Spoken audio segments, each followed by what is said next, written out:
Hey guys, what's going on? Just wanted to do a quick preliminary message before we got into this little quick play. When this was recorded, I was tired as hell.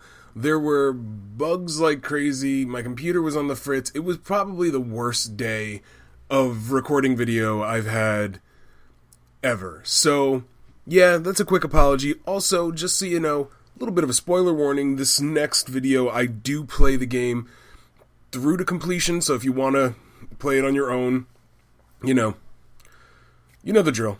Links in the description. If you don't want to play the game through to completion, you just want to check it out and see the whole thing, to keep watching. Alright, here we go, and enjoy.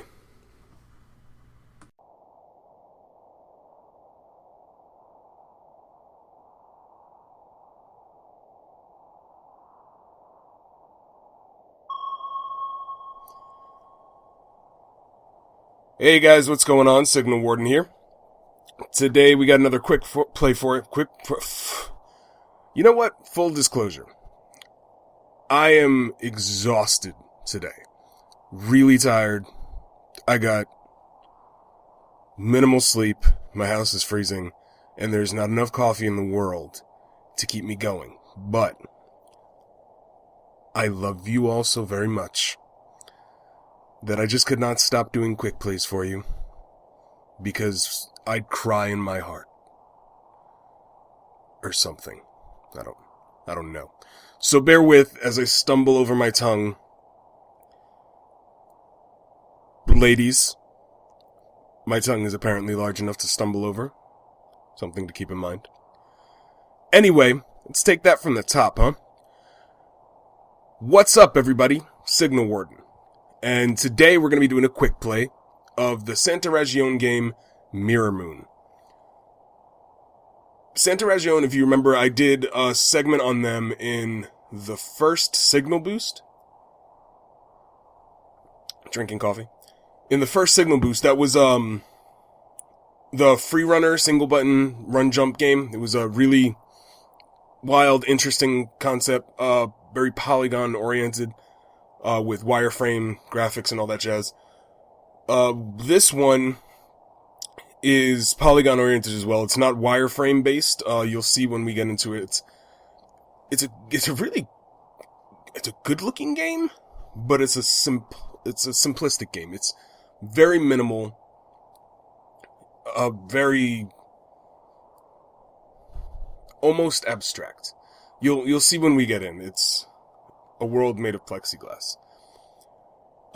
There's the video settings for this game. I couldn't really show you because of the fact that all the video settings and what have you are set up in the launcher.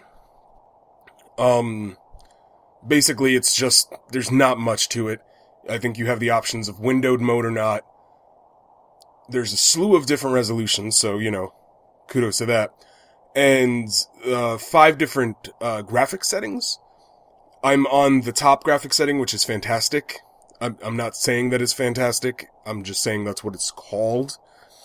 It's like, I don't know, bad, okay, good, better, fantastic. I don't see a discernible difference, to be honest. I didn't scrutinize it, but it is what it is.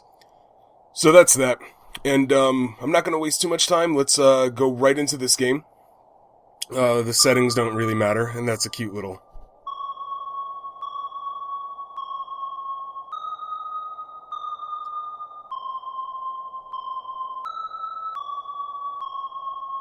I don't know why that's... I have to be tired, because that is really entertaining right now. Alright, let's go into the game. So here it is. Mirrormoon.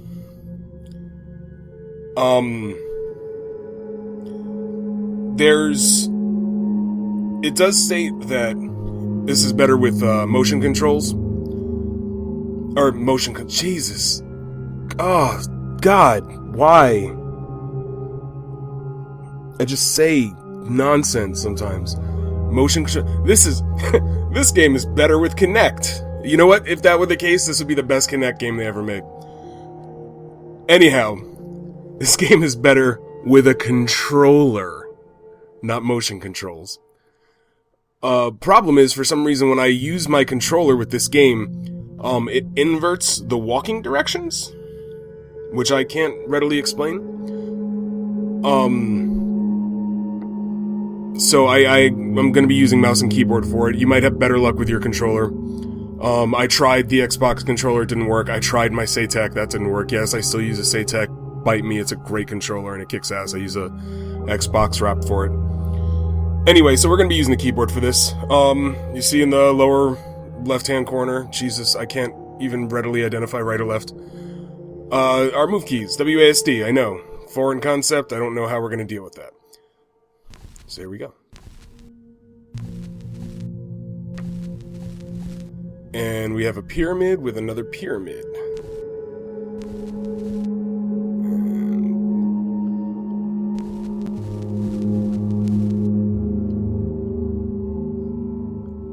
Okay. Alright, so it appears that what I thought was like some other moon, I guess another goal to get to, is actually our map. You can see on the arrow, the gray arrow there, and I'm facing the pyramid right now. And if we back up and face to the right, you'll see it faces to the right. So there's clearly another structure further down. Let's head into this pyramid and then see what we could do. And then we'll head to that structure. It looks like it's directly to the left, so there's a floating... This is like a walkthrough of a Pink Floyd album art. Rotate. Mouse or arrows. And it does rotate. I have no idea what that's doing though. This is one of those things. Santa Region is one of those companies. It's just... It's not gonna hold your hand. This game, obviously, like I said, this is set to the fantastic graphics setting. You know, this is not the most impressive thing in the world. I'm seeing if I can rotate the big pyramid with it, and I cannot. There are games that will throw tons of money out to get you into the game. And there are games... Oh! Hello. Ah, it rotates my mappy thing. So I want to go to that thing. That, apparently, that's a box. It should be hard left. Let's check it out. But there's games that'll spend most of their time and effort in sinking you... Maybe this is a Pink Floyd album. I am now literally on the dark side of the moon. To my right.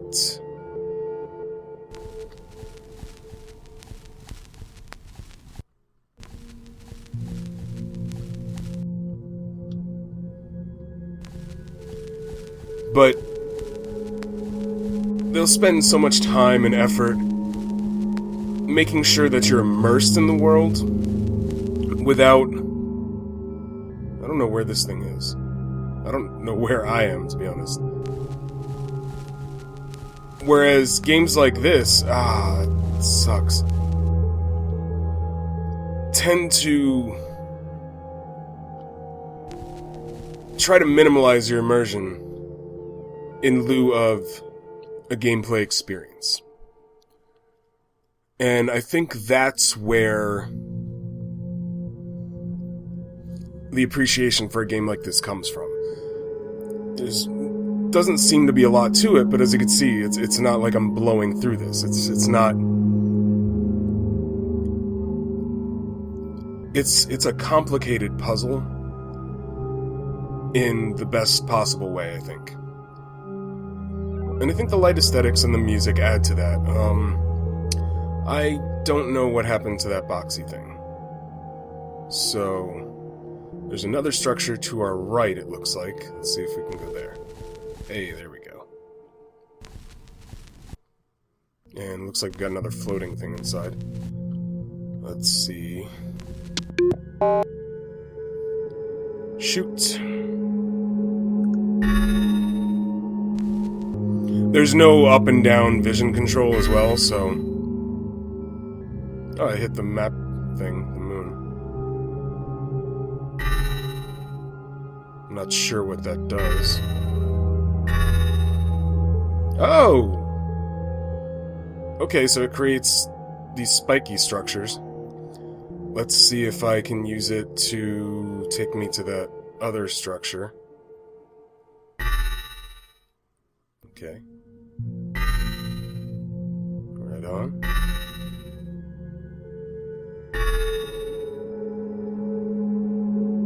Takes me to the pyramid. Just throw a couple down after the pyramid. Alright. Now I have a nice little spiky breadcrumb. It's a mohawk. Punk rock like a motherfucker.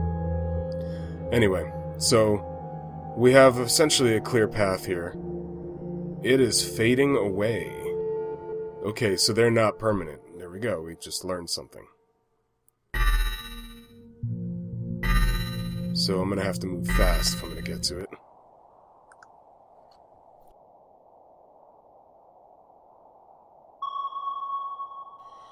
Okay guys, sorry, we're back at the title screen. Weird thing just happened. For some reason, I don't know exactly why, but my fraps just bugged out because of the game. It literally just started, stuttering my entire machine. So we're gonna go back in and we'll really quickly pick up where we left off. Doesn't seem to be any save points in this game. So, ding, yeah, we get it. Alright, let's go back in and collect what we did again. Alright, so there's our pyramid. Get that. Let's go back to this, and we went to that. It should be over here.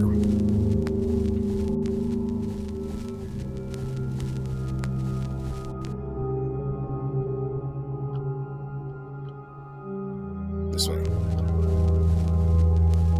There it is. Okay, that's our shooty thing. Hopefully this time we won't bug out. Now, we want to get from there. So it basically just shoots at the center of that. I like the trails. It's a nice touch. Okay, so let's hurry up and follow these before they fade. Da-da-da. Da-da-da. Alright, so we followed our mohawk to nothing. What's the deal? Maybe it's further.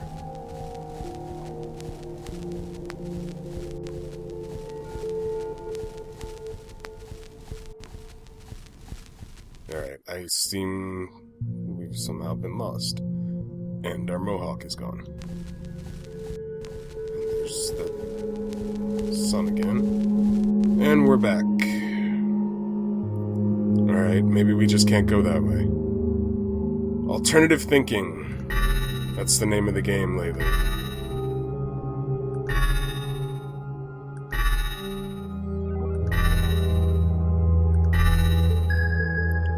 Hello.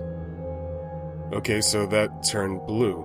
So apparently only blue structures are visible on the map, so we just tagged it, I guess.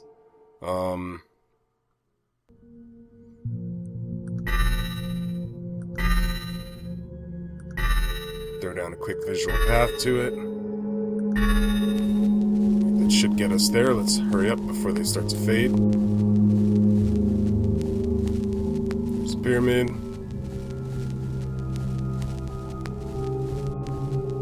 There it is. And there's a floaty object for us.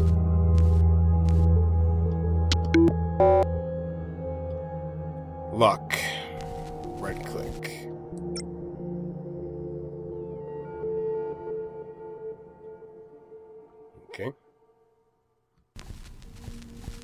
Maybe we have to shoot first?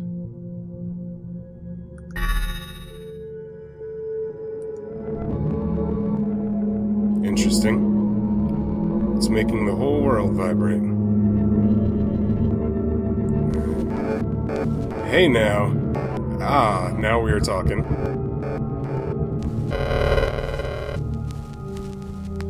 So apparently we just unhooked the moon. And by unhooking the moon, we've undone an eclipse.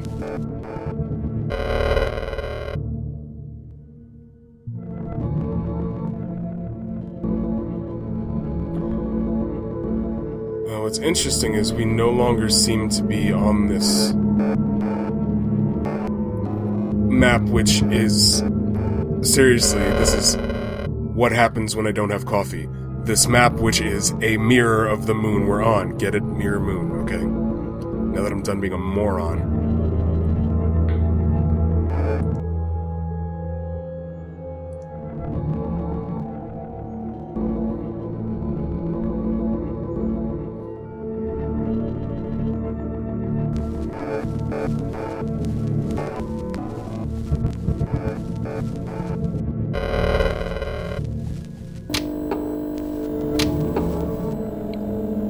Pillars of Juro. So that's where we're at, the Pillars of Juro.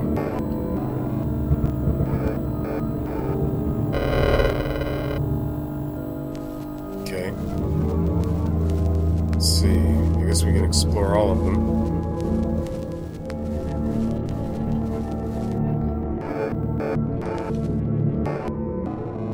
Okay, so it's going to give us a topographic map when we're in the light, and our current map when we're in the sun.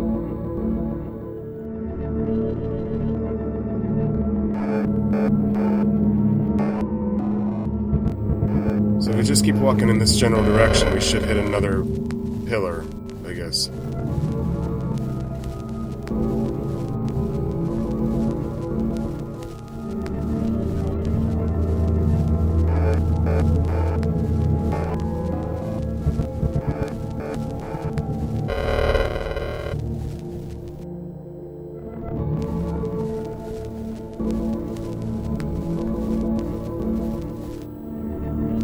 These are the ones we just went through. Pillars of Juro. Can I see the sun from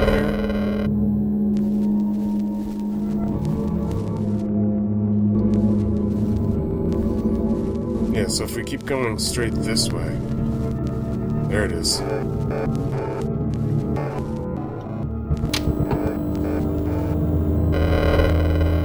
Pillar of Stanislaw. Stannis Baratheon? Interestingly, there's no objective stated clearly in this game. Obviously, there's an objective, but for the life of me, I couldn't tell you what it is.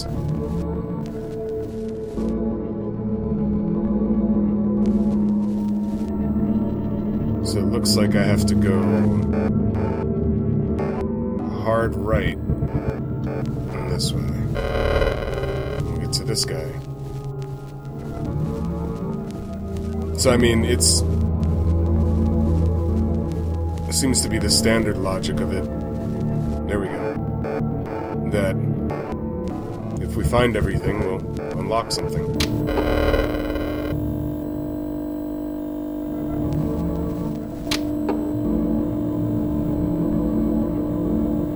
The Pillars of Neil. I guess they mean Degrassi Tyson.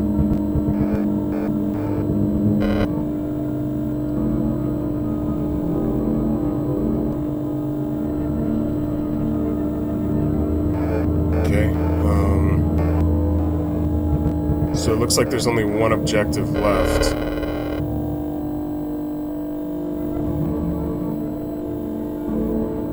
So if we're at the Pillars of Neil now,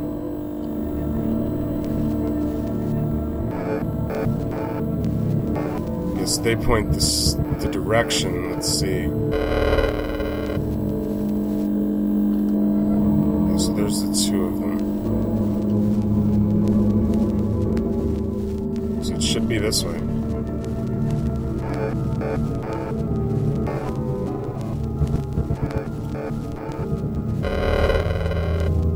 There is the potential that I'm walking in directly the opposite direction needed.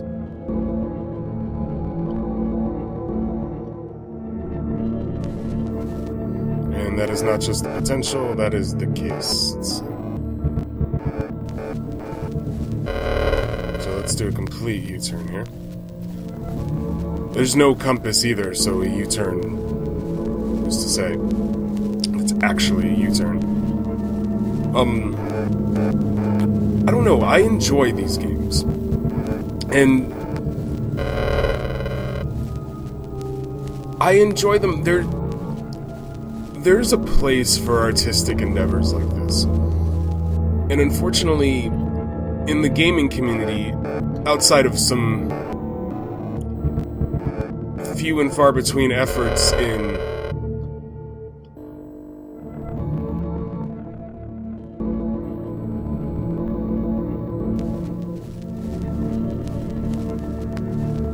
of course adjust this way a little bit. Outside of a few and far between efforts that we've seen way back coming out of Japan, and then some later stuff coming out of Europe.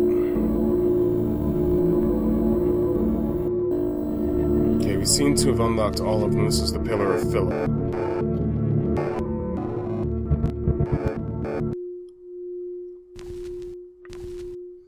I guess we'll lock this back in. And we've unlocked something new. That's what I figured. It's a bomb-on crown. But, I mean, when you compare video games to cinema, cinema has always had a level of expression in it that wasn't inherent with video games. And I think that's because cinema, in its early forms, was created for adults. Video games was...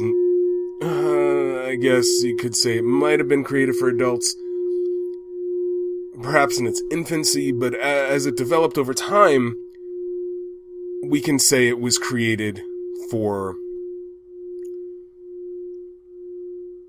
essentially children. I mean, I played them when I was a child. Mario, Zelda, all those games were aimed for younger crowds, and as we got older, the games have gotten older.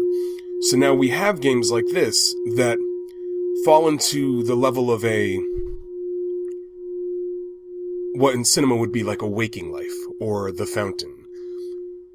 And while those aren't blockbuster hits, I for one enjoy Waking Life. I'm not going to say I enjoy The Fountain, but I know many people that did. And I think the thing with that is, when you create a game like that, like I was saying earlier, the idea isn't so much... Okay, so it's directly behind me. The idea isn't so much immersion as it is experience. It's about the experience of the game. And they want you to have an experience with emotional resonance. Hence this music, this bell tone. It reminds me of the film Moon. Do that on a very limited budget with a very small team or even an individual. The tools exist to do that now. The hope is that these will start to extend into more commercial areas. They'll never be the blockbusters that like a Modern Warfare or anything like that is. You know, there's never going to be a company who becomes like the next Riot Games based on art games. However, the cost to produce an art game is so low comparatively that it could become commercially viable if a crowd of artistic-minded gamers started supporting and endorsing games like this. And I think that Santa Ragione is a great example of what can be done with this. And there is totally an orb thing in the center here. Let's see.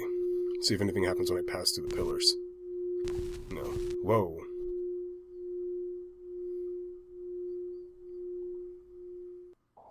So there it is.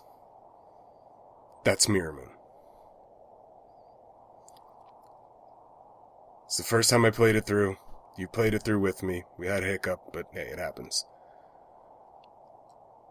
I want to see more games like this.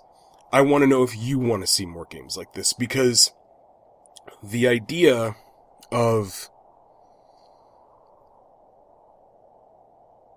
creating something that speaks in an indirect manner to your experience, that can tell a different story based on your own personal travels, based on your own path, not in the game, but in life in general, is something that needs to be expanded upon. It's something that needs to be expounded on.